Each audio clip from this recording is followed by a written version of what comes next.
de genética e biologia molecular, através do setor de biomol criado recentemente. O Laboratório Plínio Bacelar vem acompanhando a tendência mundial em exames laboratoriais com o que há de mais moderno e tecnológico, auxiliando a classe médica na prevenção, no diagnóstico e no tratamento dos pacientes. Laboratório Plínio Bacelar, compromisso com a qualidade desde 1942.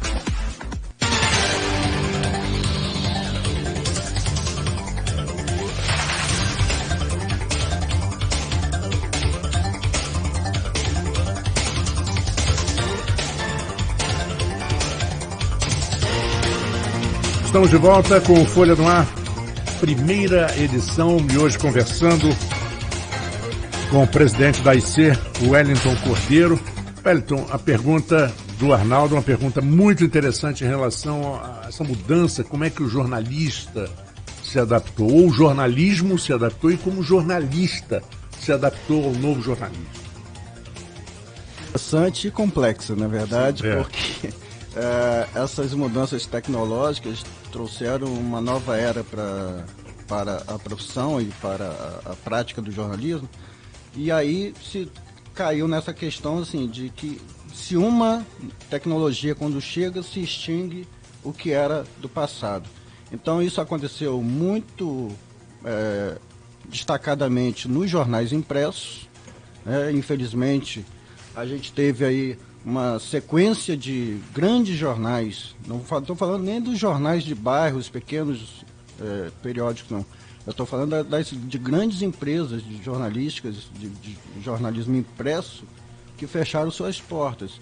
E até com um caso muito interessante do próprio JB, né, que é talvez seria como o se ícone, não fosse trágico, né, do jornalismo impresso no Brasil. E que de maior credibilidade. De maior credibilidade, sempre teve maior credibilidade. E acabou que o JB, né, encerrou suas atividades como impresso, foi para o online, se adaptando a essa tecnologia, né, e ficou durante o tempo online, até que também se fez uma tentativa heróica de se tentar eu voltar tenho uma visão um pouquinho diferente para o impresso, quer dizer, mas sim, eu digo heróico no sentido, assim, principalmente para a gente que dos jornalistas que trabalharam e que não receberam, sim, foi heróica. Agora, do criador, do cara que tentou resgatar, não, foi total jogada política. Que seja assim, mas a gente avaliando pela questão assim, que é muito simbólico, sim, o retorno de um jornal impresso, mesmo depois de ter migrado para o online, e ainda se tentar fazer com essa tentativa de voltar a ser impresso. Então, para mim foi um grande destaque. Infelizmente não deu certo. O empresário, talvez até pelo que você colocou. Né? O empresário, ele queria ser candidato a governador do Rio de Janeiro. Tanto que tinha já um slogan, o nome dele é Omar Pérez, e tinha um slogan que dizia assim: o Rio corre para Omar. Né? Um trocadilho muito inteligente, até, diga-se de passagem. Né? Ele é dono do restaurante Fiorentina, que agora vai a leilão, né? E ele resgatou, trouxe para o Jornal do Brasil grandes nomes do jornalismo, que estavam até meio que parados. Renato Maurício Prado na parte esportiva, trouxe o Ziraldo para coordenar toda a parte artística do Jornal do Brasil. Evidentemente que um jornal nessas condições hoje não ia suportar financeiramente uma equipe daquela, né? E a coisa simplesmente demorou um ano, né? Um ano, mas 6 meses ninguém recebeu. Mas banca para jornal acho que nunca foi o forte, né? A gente sabe muito, quem convive em redação sabe que banca nunca foi o forte. O forte sempre foi assinante e anunciante, né? Sempre foi, sempre foram as garantias. Lógico. E o empresário tendo dinheiro para colocar, como é o caso do Omar que você colocou ali, eu concordo com ele porque é muito saudosista. A gente tem, por exemplo, que sempre surgem movimentos de tentar retomar, mesmo que seja simbólico e de forma festiva apenas, a rodar um monitor campista, né? Isso é um movimento que, desde que eu comecei a faculdade, antes de eu entrar na faculdade, eu já via muitos entusiastas nesse sentido. Você faz parte desse grupo também, né, Mike? Eu sou desse grupo com muito orgulho, por 2 motivos. Como ex-funcionário, quer dizer, tenho orgulho de dizer que eu trabalhei no monitor campista. e enquanto a Associação de Imprensa Campista, que desde a época do fechamento do jornal, 2009, a gente vem lutando e tivemos algumas vitórias ao longo desse tempo. Vamos citar aqui a questão também do retorno do acervo histórico do jornal, que tinha ido para o Rio de Janeiro, e a gente conseguiu que ele voltasse para Campos. Conseguimos logo depois também a doação da marca Monitocampista, que hoje é de posse do município de Campos.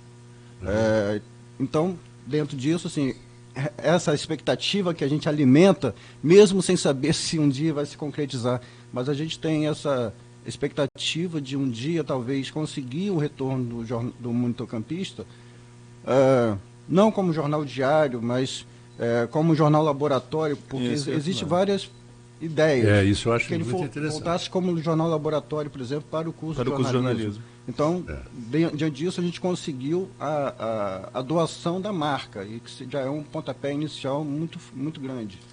Então, assim, a marca que era do Diários Associados. Do Diários Associados, que foi doado para a Prefeitura de Campos. Agora, essa articulação de doação, como que foi? Teve a participação da Associação de Imprensa? Foi mais uma questão política partidária? Como que foi esse processo? Olha, esse processo ele desenvolveu durante muito tempo com a participação de várias entidades. A Associação de Imprensa esteve presente o tempo todo. Na questão do retorno do acervo e da doação da marca, a gente teve uma participação muito forte da Câmara Municipal dos Vereadores, que à época, a gente pode citar nome, é muito complicado, mas eu coloco aqui o Wilson Heidenfelder, que é nosso parceiro no jornalismo, e que na época ele era diretor de cultura, talvez, lá da Câmara Municipal, e que ele foi uma pessoa também fundamental nesse processo, que ele fez a articulação, tendo em vista até mesmo a condição da Câmara Municipal, né, de viabilizar idas ao Rio de Janeiro, reuniões no Rio de Janeiro. Então, assim, a gente teve uma coparticipação, sabe, de várias entidades para que a gente conseguisse trazer essa coisa assim, que as pessoas não têm ideia, assim, mas de um valor inestimável para a cultura de Campos, a questão do Monitocampista, tendo em vista não só pelo seu valor jornalístico, né, um jornal que eu poderia citar, como o Marco Antônio falou, do JB, que tinha uma questão da credibilidade, né, o Monitocampista também tinha isso aqui em Campos, a questão dessa credibilidade. Mas, muito além disso, a sua história. Quando ele foi encerrado suas atividades, ele era o terceiro jornal do país, mais antigo do país em atividade. Então, quer dizer, na verdade, o fechamento do Monitocampista foi um crime para a época, e a gente minimizou um pouco, conseguindo que o acervo voltasse para Campos.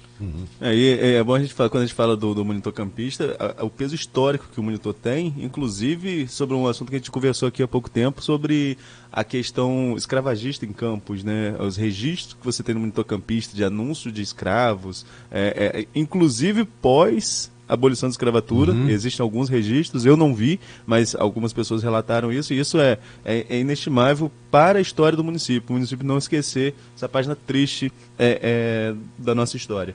Aliás, só existem certos grupos que eu concordo com você tanto nisso que você falou, eu acho tão importante, quer dizer, até o ruim, ele tem que ser preservado para que as pessoas saibam, porque faz parte da história, você não pode apagar da história. Por exemplo, o Holocausto. Você não pode apagar Hitler da história, da importância dele. Mas aparecem certos grupos que querem destruir essa memória para que ninguém fique sabendo e que ninguém analise. O que não pode é você... Você não pode é fazer... Exatamente, apologias. Apologia. Agora, conhecer, você tem que conhecer, né? Conhecer, você tem que conhecer para saber até como combater, né? Exatamente. Mas pegando um gancho do que a gente estava conversando agora no intervalo, Hélito, a gente estava falando sobre... A gente que é jornalista, muito claro, a gente não tem muita representatividade sindical, a gente é muito fraco, isso nosso é muito fraco. A gente cobra todas as greves, mas é incapaz de mobilizar uma, até porque quem vai cobrir nossa greve, né? Tem que ter alguém para cobrir. Não tem condições. Isso é ótimo. Mas, enfim... E a gente tem uma representação sindical muito fraca na nossa região, sobretudo. Qual o papel da AIC nesse contexto? Já que a gente não tem um sindicato tão atuante, a gente nunca teve um sindicato atuante aqui na nossa região, qual o papel da AIC nesse sentido de representatividade da categoria? Bom, isso aí me faz remeter aqui para a época de criação da Associação de Imprensa Campista. Em 1929, quando um grupo de jornalistas de uma sucursal do jornal Estado, aqui de Campos, esse grupo se reuniu para criar, que na época ele chamava de Casa do Jornalista. Bom, desde sua criação, a Associação de Imprensa Campista ela nunca teve esse viés sindical. Sim. Né? Essas questões trabalhistas elas sempre foram pautadas para os sindicatos. A Associação de Imprensa ela sempre esteve atenta e atuou dentro das suas possibilidades, mas como denunciante e fazendo repúdios a situações em que o jornalista era atacado de alguma forma, no seu direito de exercer sua profissão. Tentamos, isso está registrado na memória da IC, criar aqui o sindicato local. E esse sindicato foi criado, chegou a ser criado, funcionou durante alguns anos, funcionou em nossa sede ali na Rua Formosa, porém por um entendimento jurídico de uma ação que foi impetrada pelo sindicato do Rio de Janeiro, que alegou na justiça que ele tinha abrangência sindical que cobria a cidade de Campos e região. A justiça à época entendeu e concordou com eles e exigiu a extinção do nosso sindicato. E a gente sabe que foi uma decisão, que vocês falaram no início, decisão a gente cumpre, a gente, sim.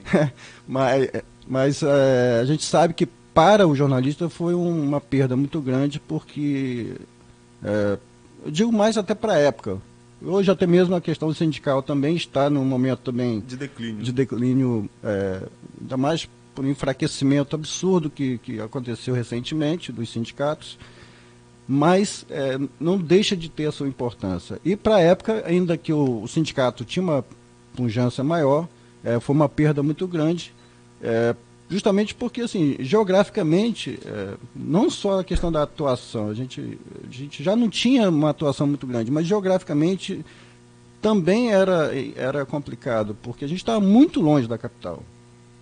Então o olhar, e assim, o olhar, não só do sindicato, o olhar até mesmo politicamente, quem está lá no Rio de Janeiro, por mais que seja um órgão de abrangência estadual, regional, o olhar fica muito focado para o município do Rio de Janeiro.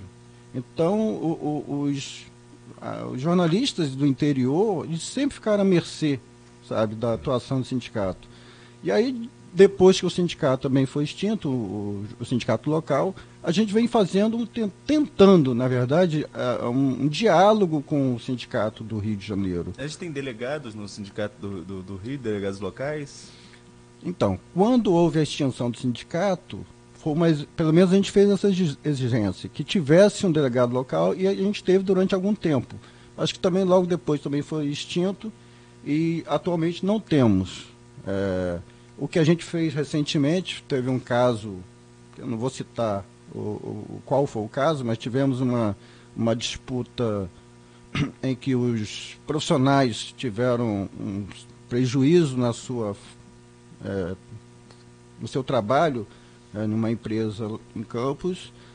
O que a gente pôde fazer, o que era impossível a gente fazer na época, foi trazer aqui, quer dizer, convidar o presidente do sindicato do Rio, e depois de muita insistência nossa, e muita pressão que a gente fez também, ele veio a Campos, fez uma reunião lá na Associação de Imprensa, ouviu as demandas do grupo, tinha cerca de 30 profissionais nessa noite lá na IC, e foi para o Rio de Janeiro com promessa de fazer alguma coisa. E aí a gente espera até hoje, e isso já se passou muito tempo.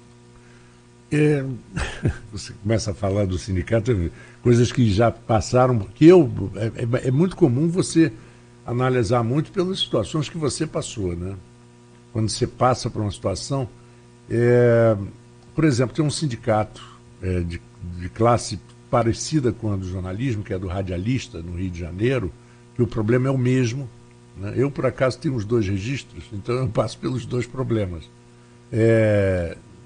Tinha como vice-presidente do sindicato um ex-funcionário da Rádio Nacional, do Rio de Janeiro. Até aí não tem problema nenhum, né? Só que ele era com aquele prédio, você deve conhecer, o prédio à noite, ali na Praça Mauá, onde lá em cima tinha a Rádio Nacional. O prédio estava praticamente todo vazio e não tinha mais ascensorista, e os ascensoristas foram contratados pela Rádio Nacional. Isso nos anos 80, final dos anos 70, início dos anos 80. E um desses ascensoristas passou a ser diretor do sindicato dos radialistas, porque ele era contratado de uma empresa de radiodifusão. Não tinha nenhum conhecimento da realidade do radialista. E essa pessoa, durante muitos anos, foi uma pessoa poderosa no sindicato. É uma deformação do viés político que as coisas começaram a tomar. Muita gente absorvia uma função no sindicato com intenções políticas. E não havia, por exemplo, nenhuma intenção de proteger a classe. Eu acho que não há absolutamente realmente uma defesa da classe. Eu não sei se você vê assim, se o Arnaldo vê assim, mas eu, infelizmente, vejo que eles protegem seus interesses pessoais. Inclusive aquela história da imunidade sindical, de você não poder ser mandado embora, aquilo era outra deformidade, outro câncer do tanto que a gente vê, assim, no mundo sindical, a gente vê que, assim, uma tentativa de eternização, né, do poder. As pessoas... É ruim, é difícil trabalhar, né, a questão sindical, mas quem está lá parece que não quer largar o osso, né, quer ficar lá o tempo todo. E aí a gente vê que em muitos casos, não vou generalizar, são pessoas que não estão lá para o bem da categoria. Na verdade, foi o que você falou, com intenções voltadas para si próprio ou para o seu grupo, né? Uhum. Se a gente pega o jornal da década de... Um dia a gente estava pegando o jornal da década de 90 e os líderes sindicais eram os mesmos que são os de hoje, né? No início da década de 90. Pois é. E se bobear até de 80. A gente estava conversando aqui sobre essa questão das faces do jornalismo, e a gente falou sobre web, a gente falou sobre radiojornalismo, mas tem também o outro lado do balcão, que é a assessoria de imprensa, que é o jornalismo público, quando a pessoa presta serviço ao poder público municipal, né? A gente tem a Secretaria de Comunicação, por exemplo, que é aqui na Secretaria Superintendência, que é um nicho da comunicação dentro da Prefeitura, e você tem isso dentro do Governo do Estado, dentro da Câmara. Você já atua em vários lados, né? Ficou por passar principalmente para o estudante de jornalismo que estiver ouvindo a gente e para o público de maneira geral, essa diferença entre atuar do lado de cá, né, que é o lado onde está a redação do jornal em si, e o outro lado do balcão, que é fazer essa interface entre o ente público, que seja aí a redação, e a própria comunidade de maneira geral. Bom, eu peço para a pergunta ser depois do intervalo, e eu vou até colocar uma coisinha nessa pergunta, Arnaldo. Sim. É o seguinte: o jornalista, por definição de jornal, de veículo de comunicação, ele está extremamente preocupado com a verdade absoluta dos fatos. Já um jornalista corporativo de governo, ele já não pode chegar e dizer o que é verdade, o que ele sabe, né? Que ele tem que seguir certas orientações do poder público. Eu vou deixar o Hélio respondendo no bloco seguinte, mas é verdade. Acho que a forma de contar que vai mudar um pouquinho. Né? E antes da gente ir ao intervalo, Marcos, só fazer um registro aqui. A Daniela Tinoco comentou aqui no Facebook durante a entrevista. A gente falou no primeiro bloco sobre a denúncia da piscina da Verge. Ela está dizendo aqui que foi enviada ao CCZ desde segunda-feira passada. A equipe foi ao local no mesmo dia e tomou as providências necessárias. Só fazer o registro que a gente citou e já há a resposta. O Beto tinha comentado aqui com a gente também. Mas eu não falei que não tinha sido resolvido. Não, mas é só deixar... Assim, uma coisa daquela ficou muito tempo. Sim. É só fazer o registro que já foi... chegar àquele ponto. É verdade. Bom, Vamos ao intervalo, voltamos dentro de instantes com Folha no Ar, primeira edição. Doces no Lasco, uma delícia para